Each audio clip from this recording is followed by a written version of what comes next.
복음과 율법이라는 제목인데요.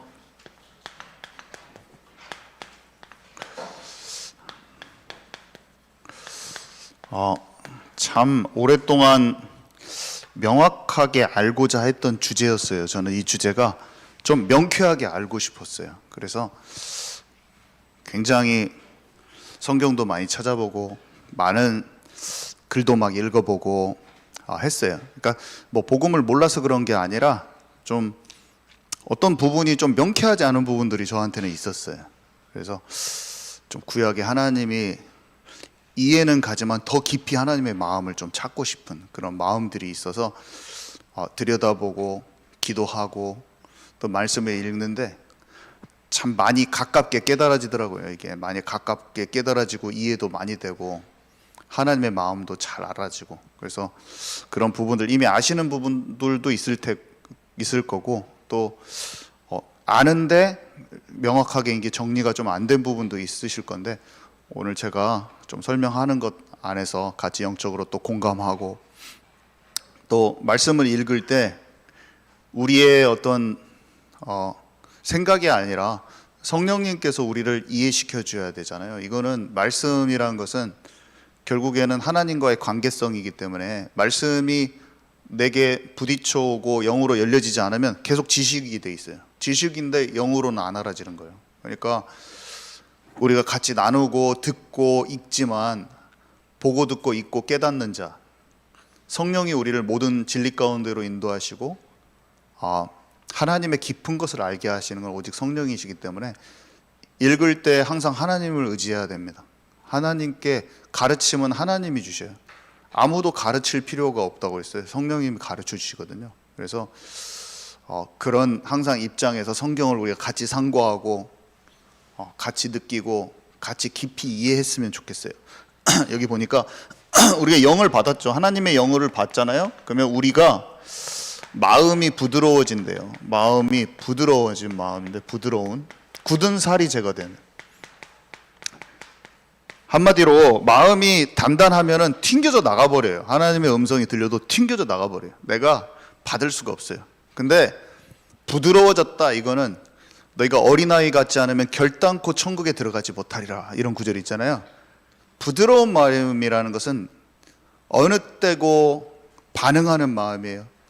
온유한 마음이에요. 동물이 온유하면 고삐를 끌면 마음대로 움직이듯이 하나님의 말씀에 반응하여 순응하는 그런 마음이에요. 그러면 너희 속에 내 영을 두어 그 마음은 말씀을 따라가게 돼 있어요. 그런 마음을 의미하거든요.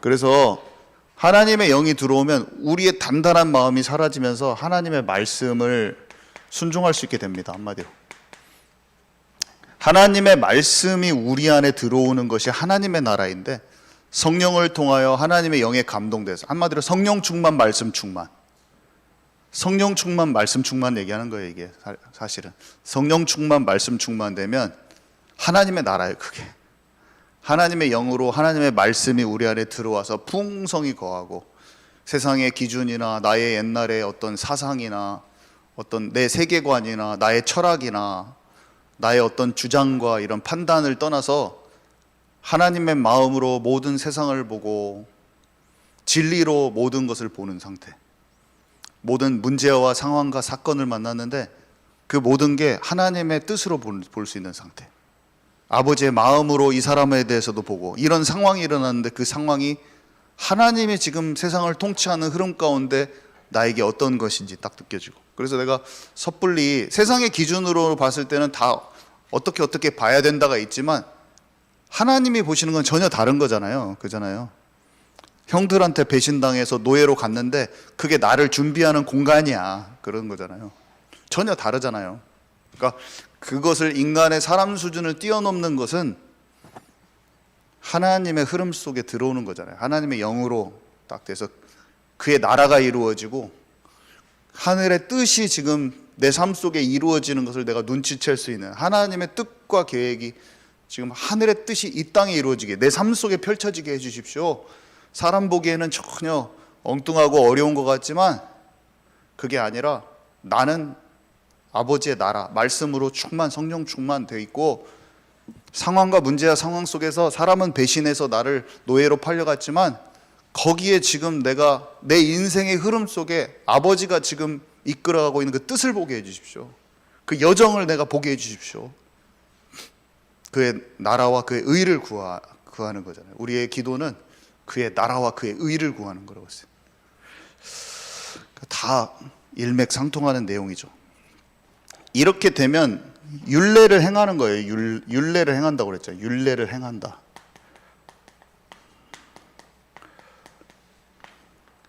하나님의 영으로 우리가 충만하면 말씀이 딱 율례를 행하는 거죠.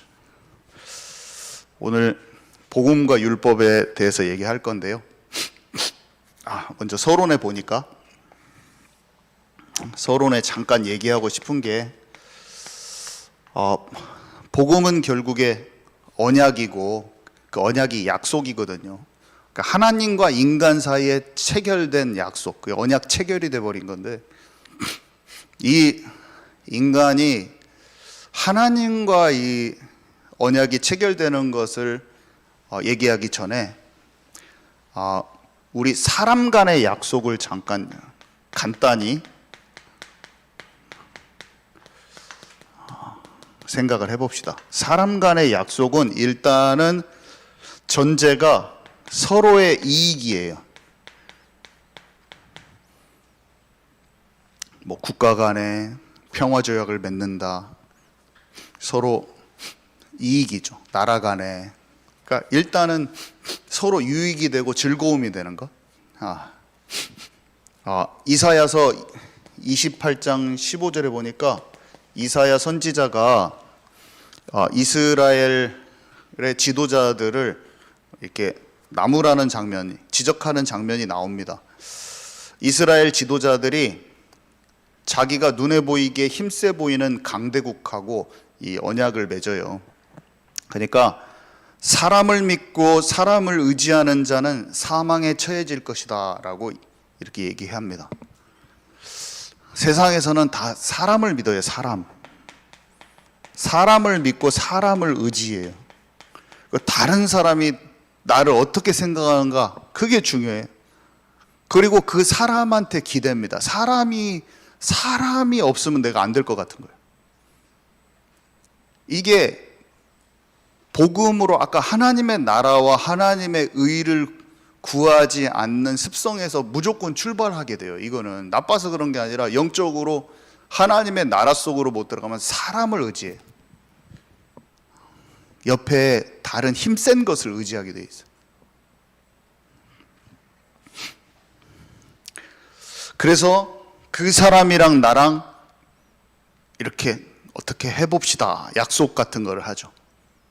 사람 사이에서는 늘상 있는 거예요. 내가 이렇게 힘센 사람처럼 보이는 사람과 이렇게 딱 하는 거예요. 근데 사망에 처해진다 그랬어요. 왜냐, 사람은 영원하지가 않아요. 사람과의 약속은 영원하지가 않아요.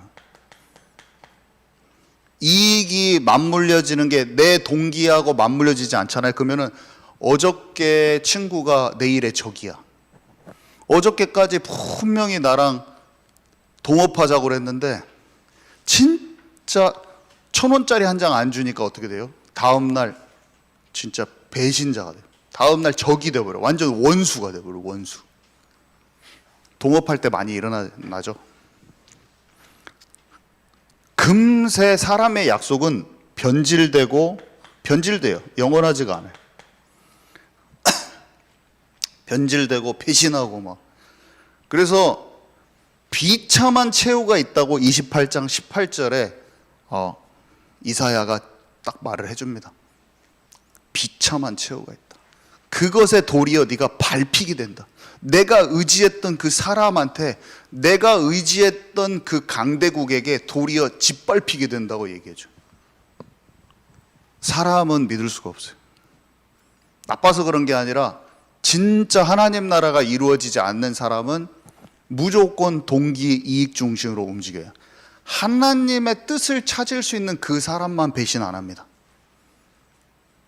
정말이에요. 하나님의 흐름 안에 있을 수 있는 사람만 그 자리에 가만히 있을 수가 있어요. 치유가 안 되면 무조건 배신합니다. 왜냐? 어쩔 수가 없어요. 살아남으려고 하는 거예요. 그게 그 동업을 한 그 사람이 너무 착해도 하나님의 뜻으로 가지 않은 거, 그걸 분별이 안 되면 진짜 착한데 진짜 가난이 너무 싫고 진짜 이걸 움켜쥐는 것을 못 놓기 때문에 옆에 사람 딱 쳐버려요. 착해도 그래요. 왜냐? 하나님이 주인이 아니면 그래요. 나빠서 그런 게 아니에요. 그 사람 특별히 그냥 하나님이 주인한 데서. 근데 참 언약, 우리에게 지금 언약을 얘기할 거거든요. 복음은 결국 언약이니까 오직 하나님만 참된 언약을 해주실 수가 있어요. 왜냐? 그분만이 영원하신 분이에요. 영원하지가 않은데 그분만이 영원하신 분이고 그분만이 진실하신 분이에요. 오신실하신 분, 그 오신실하신 찬양 있잖아요. 저는 그 찬양이 너무 좋은데, 그 신실하다는 단어의 뜻을 안 다음부터 20대 초반에 신실하다는 단어의 뜻을 20대 초반에 저는 알았는데 그전에는 모르고, 누가 그 뜻을 알려줬는데 그 뜻이 너무나 좋더라고요.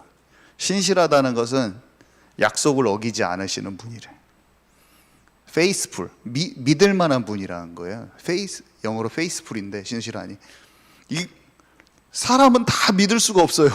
어저께 이 말했다가 내일을 또 까먹어 막. 저는 까먹어서 나쁘게 하려고 게 아니라 까먹어서 엉뚱한 말 할 때도 있어. 어저께 말했는데 또 오늘 엉뚱한 말 할 때도 있어. 근데 하나님은 내게 너무 신실하세요. 내가 너를 구원하겠다 하면 절대로 안 받고 내가 완전히 어린 양의 피로 전 세계 앞에 내가 맹세를 해버린 주님은 나한테. 그 사랑이 변치 않으세요, 주님. 우린 주님이 믿으실 만한 분이야. 영원토록 믿으실 만한 분이에요. 그분의 약속은 절대로 변개하지 않으세요. 하나님은 영원하신 분이야.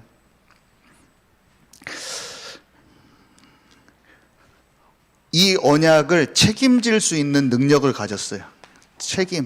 사람은 책임 못 지는데 하나님은 그것을 책임질 수 있으신 분이에요. 변치 않으세요. 그래서 우리 서론에, 여기 양진희 장로님이 오늘 수고해 주실 건데 서론의 두 구절 한번 읽어주시도록 하겠습니다. 시작. 그는 그의 언약 곧 천대에 걸쳐 명령하신 말씀을 영원히 기억하셨으니 이것은 아브라함과 맺은 언약이고 이삭에게 하신 맹세이며 야곱에게 세우신 율례 곧 이스라엘에게 하신 영원한 언약이라. 너는 알라 오직 내 하나님 여호와는 하나님이시오 신실하신 하나님이시라. 그를 사랑하고 그 계명을 지키는 자에게는 천대까지 그 언약을 이행하시며. 네, 너무나 좋고 멋진 단어들이 있네요. 영원한 언약이시래요. 영원한 언약. 이 언약은 영원해. 하나님이 우리에게 주신 언약은 영원하고요. 그 다음에 신실하신 하나님. 아까 제가 오신실하신 줄, 신실하신 하나님. 그를 사랑하고 그 계명을 지키는 자에게 천대까지란 딱 영원토록이란 뜻이에요. 딱 천대까지만 하시겠어요. 영원토록. 그 언약을 반드시 지키신다는 거예요. 저는 이 약속만 이렇게 생각해도 마음이 막 안정감이 오더라고. 그냥 읽기만 해도 이렇게 안정감이 와, 내게 평안이 와. 그냥 하나님 말씀을 믿고 읽기만 해도 평안이 오더라고요. 하나님이 우리를 너무나 사랑하셔요. 너무나 사랑하셔서 진짜 이 십자가에서 이 언약을 우리에게 주신 거예요. 자, 그래서 이 언약은 특징이 있는데, 이거는 빨리빨리 2번, 3번 내용이 있어서 이거 안 읽습니다. 1번에 보면은 계획한 거 반드시, 말씀을 당연히 계획한 거 반드시 이루시는 분인 거 말씀을 하시고 성취하시는 분 너무나 많이 들었잖아요. 내가 말하였은즉 반드시 이룰 것이요 계획하였은즉 반드시 시행하리라. 이렇게 말씀하셨어요. 하나님이 말씀하신 말이에요. 자, 그리고 보증을 하셨는데 여기 보증했다는 말이 성경에 많이 써 있더라고요. 하나님의 약속을 기업으로 받는 자들에게 그 뜻이 변치 아니함을 충분히 나타내시려고, 하나님이 뜻을 바꾸지 않는 것을 충분히 나타내시려고 맹세로 보증을 하셨는데, 보증이 뭐냐? 예수래요. 예수 그리스도가 그 좋은 언약의 보증이 되시느니라. 이렇게 예수 그리스도의 그 십자가 사건이 주님께서 약속하신, 하나님께서 약속하신 그 언약의 보증이라는 거예요. 우리 보증 세우라고 하잖아요. 보증이라는 거예요. 그래서 우리가 아직 죄인 되었을 때 그리스도께서 우리를 위하여 죽으심으로 하나님께서 우리에게 대한 자기의 사랑을 확증하셨느니라. 같은 말이죠. 같은 맥락이죠. 그리고 이 언약을 주셨을 때 왜 주셨냐? 사랑하심으로. 여호와께서 다만 너희를 사랑하심으로 인하여 그 언약을 주시고 맹세하셨대요. 오늘 우리는 말씀을 통해서 기억을 해야 돼요. 십자가의 모든 사건은 예수님에 대한 모든 언약, 맹세, 이거는 우리를 사랑하신다. 하나님이 지금 우리를 사랑하신다고 얘기하시는 거예요. 내가 너희를 정말로 사랑한다. 내가 너희를 사랑하는 걸 알아야 된다. 이렇게 얘기하고 계신 거예요. 자, 그 다음 거 볼게요. 그리고 성실하신 맹세. 여기 보니까 어제나 오늘이나 영원토록 변함없으신 분, 여호와께서 다윗에게 맹세하셨을 때 성실히, 아까 신실하다는 거하고 똑같은데 변하지 아니하실 것이라. 하나님은 사람이 아니시니 거짓말을 하지 않으시고 인생이 아니시니 후회가 없으시도다. 어찌 그 말씀하신 바를 행하지 아니하시며 하신 말씀을 실행하지 않으실까? 이스라엘의 지존자는 거짓이나 변개함이 없으시니 그는 사람이 아니시므로 결코 변개하지 아니하심이니이다. 변치 않으세요. 변함이 없으시. 자, 이러한 속성을 가지고 우리에게 언약을 체결해 주셨어요. 하나님께서 복음을 얘기하는데 하나님의 속성과 하나님의 마음을 조금 들여다보고 하려고 한 거예요. 그래서 여기 보면은 하나님의 약속인 언약은 결코 변질되지 않고 반드시 성취되는 영원한 언약입니다 하고 성경 구절을 제가 적어놨는데, 여기 모든 성경 구절을 꼭 찾아보세요.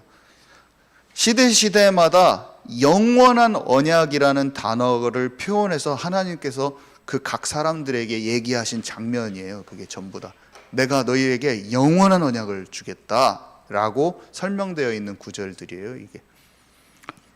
자, 그리고 이제 언약과 율법이 도대체 뭔지 한번 조금 생각을 해봅시다. 언약의 핵심은 당연히, 핵심은 그리스도죠. 언약의 핵심은 지금 그리스도죠. 하나님의 약속 그리스도인데, 자,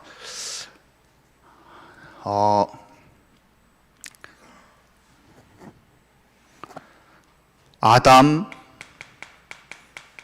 성경에 보면 노아, 아브라함, 이삭, 야곱, 모세 쭉쭉쭉쭉 해가지고 나중에 십자가 사건이 있고, 그 다음에 예수님이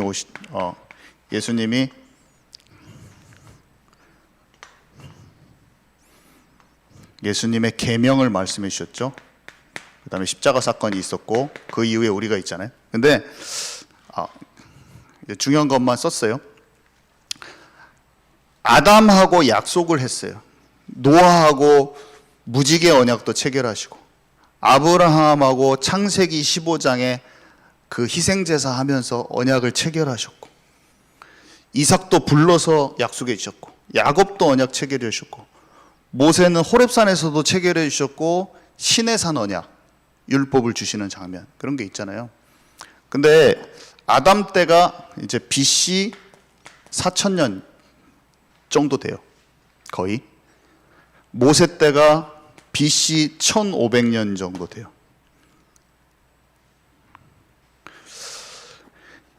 우리가 말하는 율법은, 돌판에 받은 율법, 우리가 율법, 구약의 율법 할 때는 그 율법은 지금 모세가 받은 그 율법을 얘기하는 거예요. 아시죠? 근데 다 언약 체결이 있었어. 언약 체결이. 다 언약 체결이 있었다니까요. 저는 이게 이해가 안 가더라고요. 성경을 읽으면서 이해가 안 갔어. 왜 이렇게 율법을 이렇게 얘기하지? 갈라디아서 3장 17절에 보니까 아브라함에게 주신 언약 여기하고 모세가 받은 율법 사이에 대한 이 두 가지를 설명하는 구절이 나오더라고요. 갈라디아서 3장 17절에 내가 이것을 말하노니 하나님의 미리 정하신 언약을 430년 후에 생긴 율법이 없이 하지 못하여 그 약속을 헛되게 하지 못하리라. 이렇게 기록이 돼 있어요. 아담에게 창세기 3장 15절 언약 여자의 후손에 약속을 주셨잖아요. 그리스도에 관한 약속을 주셨잖아요. 그리스도에 관한 언약. 그렇죠? 그리고 아브라함에게 네 씨로 말미암아 그 그리스도를 네 후손을 통해서 주겠다. 너는 그 땅에 가고 거기가 이제 메시아 올 땅이고 너의 후손이 하나님 나라를 이루는 그 백성들이 되는 거예요. 내가 그것을 어찌 알리까 하니까 그 짐승 두 쪽으로 쪼개놓은데 확 지나가시고 그것이 장차 성막 안으로 들어가서 희생제사가 되고 성전이 돼서 그 결국에 그 예수 그리스도의 예표였어. 그게 모든 게 하나님이 언약을 이미 주셨는데 여기 보니까 바울이 뭐라고 설명한 거냐면 그 뒤에 생겨진 율법이 이 언약과 결국 다른 게 아니라는 거예요. 이게 언약을 파기시키고 새로운 율법을 형성해 준 그런 게 아니라는 거예요. 이걸 잘 보잖아요. 그러면 시내산에 받은 율법 자체가 언약이에요. 자체가 언약. 되게 놀라워요. 이게 십계명 자체가 하나님과의 관계를 얘기하는 거예요. 근데 기능이 있어요. 기능이. 그래서 그것들을 좀 얘기하려고 해요. 저는 어렸을 때 이렇게 생각했어요. 구약에는 구약과 신약이 있잖아요. 구약에는 율법을 잘 지키면 구원을 받고, 신약에는 그래서 율법 안 지키면 막 벌 받고, 신약에는 복음 통해서 좀 잘못해도 다 용서해주고 그런 게 알았어요. 그래서 구약과 신약의 하나님이 뭔가 십계명 같은 걸 한마디로 신약에서는 안 지켜도 된다. 약간 그런 느낌. 저는 그런 게 있었어요. 뭔가 복음은 다 용서되는 거야. 은혜야. 그러니까 은혜. 여기는 엄격함과 여기는 은혜가 넘치는 뭔가 포근한 하나님, 여기는 잘못하면 싹 쓸어버리는 하나님, 막 이런 느낌이 계속 들었어요, 저는. 근데 복음을 깊이 알면 알수록, 언약을 깊이 알면 알수록 하나님이 똑같으시더라고요. 하나님 똑같아. 하나님이 똑같아. 지금 그때 죄를 싫어하시는 게 지금도 똑같이 싫어하셔. 그때 징계 주실 그것이 지금도 징계를 똑같이 주셔. 갑자기 예수님 다음부터는 징계를 안 주시고 그런 하나님이 아니에요. 똑같아요. 그때도 율법을 행위적으로 지키기를 원하지 않으셨어요. 그때도 사랑함으로 지키기를 원하셨어요. 마음을 다하여 목숨을 다하여 여호와 네 하나님을 사랑하라. 네가 내 말을 사모하여 네 마음에 담으면 네가 지키기가 쉬우리라. 이렇게 신명기에 써 있거든요. 그때도 마음이 통해지는 걸 원하셨어요. 그때도 행위를 원하시지 않았어요. 하나님이 그때는 행위를 원하셨겠어요? 그냥 생각을 해보세요. 하나님은 인격적이신 분이잖아요. 그때도 내가 하나님을 인격적으로 사랑하고 그러면서 우상을 버리기를 원하셨지, 우상 단지만 버리고 마음은 멀리 있기를 원하셨어요? 아니에요. 그래서 예수님이 내가 너에게 주는 계명은 옛날 것하고 똑같은 거야. 옛날 거하고 다른 게 아니야. 그렇게 말씀하셨어요. 그런 거 아니에요. 그러니까 바울이 설명을 해줘요. 율법을 막 없애고 막 그런 게 아니고 율법은 범법하여서 더해진 거래요. 범법하여서. 그러면서 쭉 설명해 줍니다. 로마서 같은데. 언약을 받았는데 언약을 놓치고 막 죄 가운데 사단한테 속고 막 지금 저지르고 이렇게 하는 게 뭔지도 몰라. 죄 가운데 굴르고 있는 게 뭔지도 몰라. 자기 상태를 깨닫게 해주는 장치라고 그랬어요. 그냥 율법의 역할이에요. 그래서 언약 관계로 들어갈 수 있도록 도와준다고 그랬어요. 그 구절이 나와요. 딱 써 있어요. 바로 그 아까 갈라디아서 3장 16, 17절의 구절이에요. 그래서 여기 한번 봐볼게요.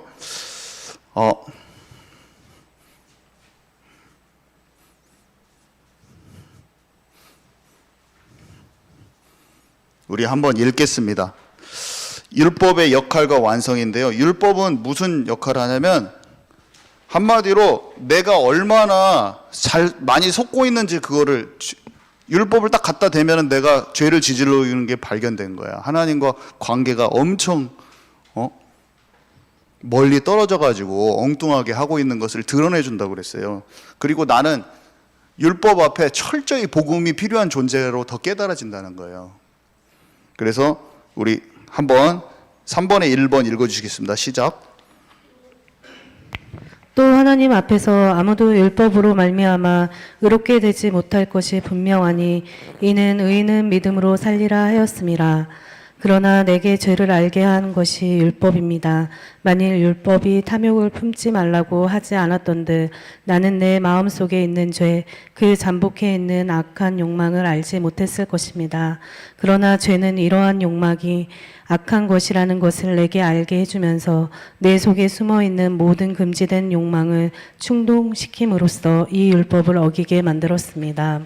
나는 율법이 실제로 무엇을 요구하는지를 몰랐을 때는 마음이 편하게 지냈습니다. 그러나 진리를 알았을 때 나 자신이 율법을 어긴 자이며 죽음을 선고받은 죄인이라는 것을 알게 되었습니다. 십계명을 받은 결과 모든 사람은 스스로 하나님의 율법을 지켜낼 수 없는 존재라는 것을 알게 되었습니다. 그러나 우리 자신의 죄가 깊다는 것을 알게 될수록 우리를 용서하시는 하나님의 넘치는 은혜를 더욱더 깊이 깨달았습니다. 네. 그래서 바울은 알았어요. 율법이 나를 망가뜨리는 게 아니라 막 죄성을 다 드러나게 해주는 거예요. 그래서 나는 진짜 예수님이 하나님의 은혜가 필요한 존재다. 멸망길로 가고 있구나. 율법을 생각하고 예수님의 계명을 생각하잖아요. 저는 막 미칠 것 같아요. 왜냐하면 원수를 사랑하지 않는 나의 마음, 다른 사람을 형제를 보고 노하는 자마다 살인한 것과 똑같다. 그 말이 내 자신을 하나님으로 붙게 만들어요. 저는 죽을 수밖에 없네요. 주님, 저를 주님 붙들어 주세요. 하나님의 속한 자로 저는 오직 되게 해주세요. 그 고백이 자동으로 나와요. 하나님, 24시로 저는 제가 이걸 용서치 못했습니다. 주님, 제 마음속에 악독이 너무 많아요.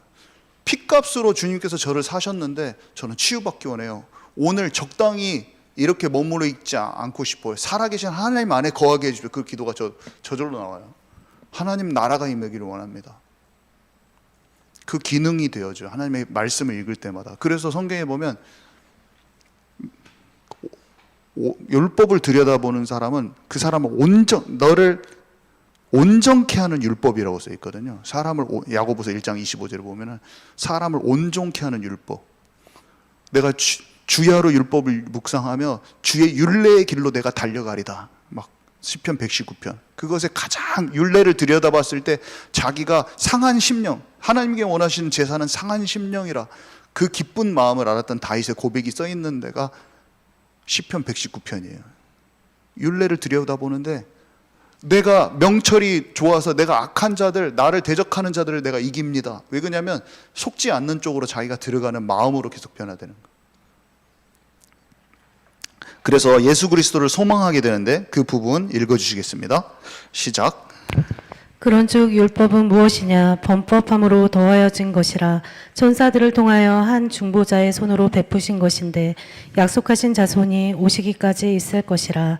모든 것이 죄 아래 가두어졌는데 예수 그리스도에 대한 약속을 믿는 자들에게 주려 함이라. 그리스도께서는 우리가 받아야 할 저주를 대신 받으시고 멸망할 수밖에 없는 우리를 구하셨습니다. 예수께서는 나무로 만든 십자가에 달려서 우리를 율법의 저주에서 건져주신 것입니다. 때가 참에 하나님이 그 아들을 보내사 여자에게 나게 하시고 율법 아래에 나게 하신 것은 율법 아래에 있는 자들을 속량하시고 우리로 아들의 명분을 얻게 하려 하심이라. 네, 율법의 저주에서 건져주셨어요. 율법에 우리가 저주받아서 우리가 멸망할 수밖에 없는데 율법 아래 나셔서 율법 아래 있는 자들을 속량하셨대요. 십자가에서. 이 말씀이 얼마나 우리를 자유케 합니까? 나 읽기만 해도 영혼이 막 자유가 와요. 근데 예수님께서 율법을 완성하러 오셨대요. 그러면서 또 설명이 쭉 들어갑니다. 그러면 이제는 막 죄를 지어도 율법으로 다 해결됐냐? 저 그렇게 오해가 되더라고요, 저는. 이제는 막 죄져도 되는구나. 근데 그게 아니더라고. 왜냐? 살아있는 관계 속으로 들어가기 때문에 이겨지는 거예요. 죄와 사망의 법에서 실제로 해방되는 하나님과 연결된 상태로 들어가기 때문에 속는 것을 이기는 상태로 들어가는 거예요. 그래서 질 때는 내 마음속에 성령이 말할 수 없는 탄식이에요. 내 마음에 찝찝할 때 있잖아요. 누구 미운데 찝찝해요. 그럼 마음이 찝찝해 죽겠어. 성령이 나를 알려주죠. 너는 지금 하나님의 말씀을 떠나서 마귀에게 속고 있는 거예요. 알려줘요, 저한테. 잠이 안 와요, 찝찝해가지고. 토해내고 자야 돼. 그리고 용서받고 자야 돼. 용서해 주세요, 주님이. 우리를 용서하십니다. 우리는 그 용서가 정말 필요해요. 그가 주님과 진짜 인격적인 그 관계 속에서 날마다 살아야 돼. 주님 우리를 용서해 주셔요. 올바른 고백 속에 있는 사람들, 그러면 치유됩니다. 나를 묻어두지 않아요. 상하고 통해하는 심령으로 하나님께 나아오는 자를 멸시치 않으시는 그 비밀을 다윗이 알고 항상 나갔어요. 때로 배신감 때문에 괴로울 때, 때로 어떤 사람이 자기를 너무 힘들게 해서 너무나 화가 났을 때, 화가 난 그 상태로 시편이 막 써 있는 게 있어요. 하나님 앞에 내 마음을 안 되는 자기를 고백합니다. 안 되는 자기를 고백해요. 로마서 7장에 바울이 안 되는 자기를 고백하거든요. 막 안 되는 자기를 고백. 안 되는 것, 다른 사람이 나를 어떻게 생각하느냐 보다, 체면 차리는 것보다 안 되는 나를 주님 앞에, 사람 앞에 툭 터놓는 사람이 치유가 빠른 거죠. 그리스도의 보혈이 오늘 내가 필요한 게 오늘 딱 고백되어진 사람이 자유함을 빨리 입어요. 그리고 우리는 실수할 수 있어요. 실수 안 하는 사람 이상한 사람이에요. 그거는 없어요. 그런 사람. 로봇이에요, 로봇. 모든 사람이 다 실수합니다. 하나님께 얼른 일어나서 빨리 가야 돼요. 마음에 자유하세요, 자유하세요. 나도 잘 넘어지지만 다 잘 넘어져. 저는 창피하지만 목사여도 미운 마음이 잘 들어요. 미운 마음이 잘 들어. 그 미운 마음 하나님께 가서 뱉어내는 것도 잘하고 있어요. 치유되고 있어요. 내 마음이 계속 치유돼요. 치유되면서 왜 이렇게 마음이 편한가 모르겠어. 참 독한 내 마음을 만났는데 주님 앞에 눈물이 나요. 제 마음이 너무나 죄송해서 눈물이 나. 나를 너무 구원해 주신 걸 아는데 다른 사람을 주님의 마음으로 못 봤어. 예수님은 진짜 내가 예수님 채찍질하고 외면하고 난리 쳤는데 아버지여 저들을 용서하옵소서. 저를 용서해 주시고 용서해 주시고 또 용서해 주시고. 근데 나는 그 사랑을 받았고 사랑도 모르지도 않아. 아는데도 굉장히 또 용서를 못해. 저는 지긋지긋해요. 왜 그런가 모르겠어. 나는 왜 그런가 모르겠어. 근데 그런 내 마음 하나님께 조금 고백하면 조금 치유가 돼. 좀 내가 주님 진짜 저는 안 그러고 싶은데 주여 주님, 그러면 치유가 돼. 내 마음에 하나님이 바꿔서 빨리 가라, 바꿔서 일어나서 가라, 이렇게 하시는 것처럼 느껴져요. 되게 많이. 우리는 그게 항상 있어야 돼. 그래서 율법, 여기 한번 읽을게요. 한번 읽어주세요. 율법의 완성 시작. 내가 율법이나 선지자를 폐하러 온 줄로 생각하지 말라. 폐하러 온 것이 아니요 완전하게 하려 함이라. 진실로 너희에게 이르노니 천지가 없어지기 전에는 율법의 1.1획도 결코 없어지지 아니하고 다 이루리라. 그러므로 누구든지 이 계명 중에 지극히 작은 것 하나라도 버리고 또 그같이 사람을 가르치는 자는 천국에서 지극히 작다 일컬음을 받을 것이요 누구든지 이를 행하며 가르치는 자는 천국에서 크다 일컬음을 받으리라. 내가 너희에게 이르노니 너희 의가 서기관과 바리새인보다 더 낫지 못하면 결코 천국에 들어가지 못하리라.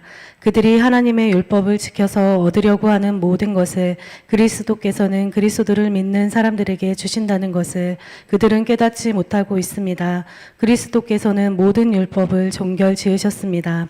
그러면 우리는 믿음으로 구원받았으니 이제 하나님의 율법을 지킬 필요가 없을까요? 그와 정반대입니다. 우리는 예수를 믿고 의지하는 만큼 더욱 참된 마음으로 하나님께 순종할 수 있습니다.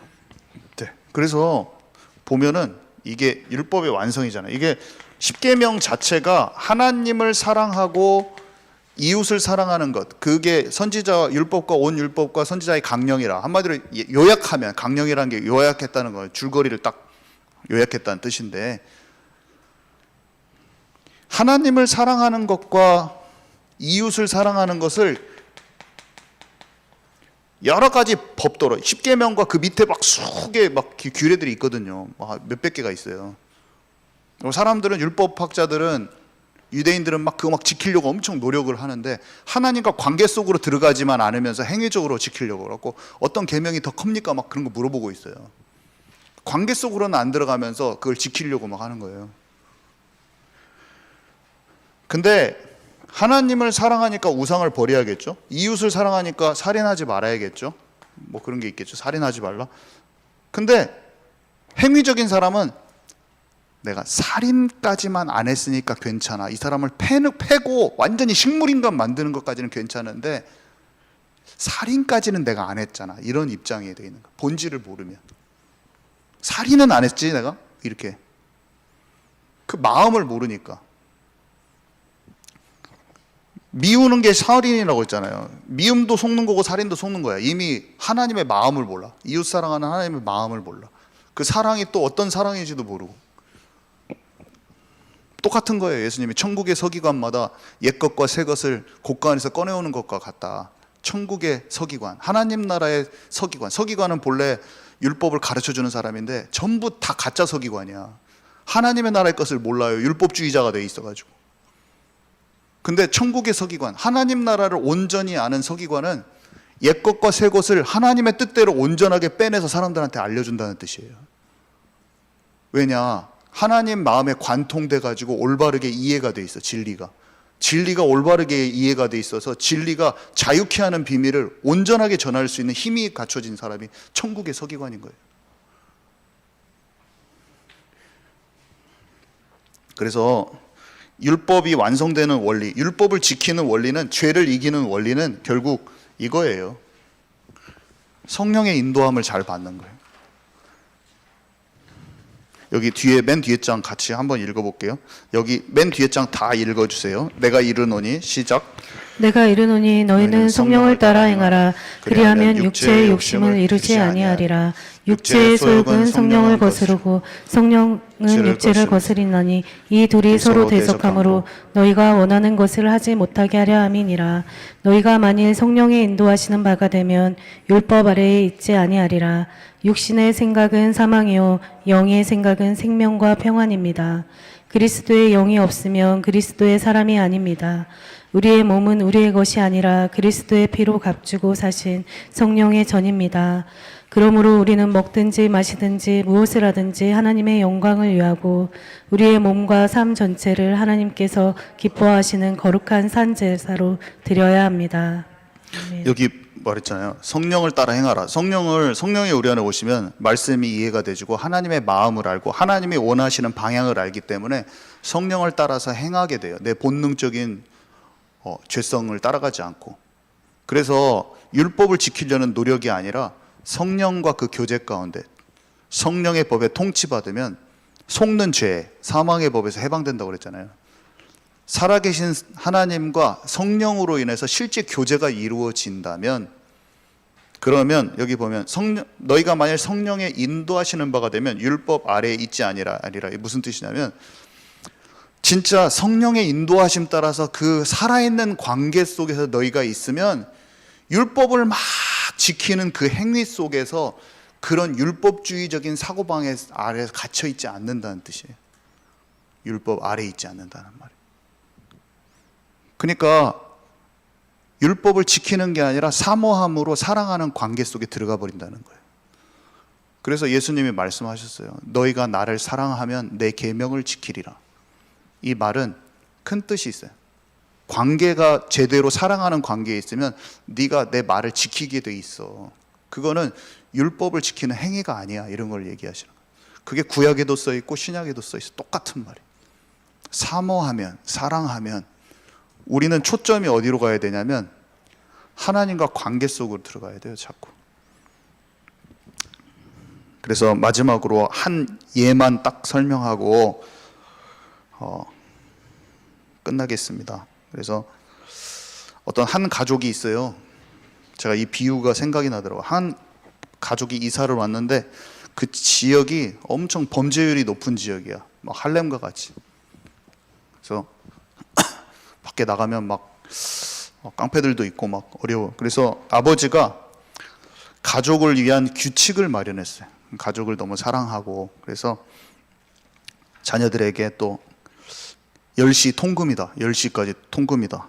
그리고 우리 가족은 1년의 기념일을 정해서 우리 진짜 온 가족이 함께 그날은 같이 지내는 거다. 또 일주일에 한 번은 진짜 우리 거실 청소 우리 가족이 온 가족이 함께 한다. 그리고 아침 식사만은 우리 한 테이블에서 꼭 하는 거야. 이렇게 정했어요. 그 아버지의 마음은, 이유는 뭐였냐면 주변 환경이 이제 너무나 나쁘고 이제 탈선할 수 있고, 그러니까 보호하는 차원 그것도 있었고, 또 세상이 너무 각박해지고 이러니까 사랑으로 가족들이 좀 한 마음이 되고 하나가 됐으면 하는 의도에서 이제 그 아버지가 그런 가족의 규례를 좀 만들어 본 거예요. 근데 10시 통금 시간을 아들이 잘 지켜. 큰아들이 딱 그 시간에 와. 근데 집에 오기 직전까지 탈선 청소년하고 방황하다가 10시만 딱 돼서 왔어. 그리고 집에 와가지고 10시에 통금 시간이니까 집에 와 있는데 방에서 애들이랑 계속 카톡 날리면서 계속 탈선의 일을 집에서까지 하고 있어. 야, 토토 복권 사라. 토토 스포츠 하자. 하고 있어, 그것으로. 통금을 지켰어요, 지금 시간. 온 기념일날 온 가족이 함께 그 기념일을 함께 딱 나들이도 가고 해야 돼. 그 날은 지켰어. 근데 아버지하고 아들이 골이 있어가지고 그날은 같이 재밌게 지내려고 그날 모이기는 모였는데 딱 속이 서로 상해 있어. 거실을, 집안을 진짜 분위기도 좋게 하고 하려고 거실을 깨끗하게 치우는 그 날이 있잖아요. 일주일에 한 번. 근데 평소에 자기 방이 완전히 쓰레기 개판이야. 집에. 아침 식사 매일 하는데 평소에 보고 대면대면해. 대화 하나도 없어. 아버지가 의도했던 그 마음이 있잖아요. 그 규례를 하고자 하는 마음이 있는데 그 마음은 하나도 형성이 안 되고 규례들을 잘 지켰어. 율법주의죠, 율법주의. 그 마음을 알면 10시 통금 시간 10시 5분에 와도 돼요.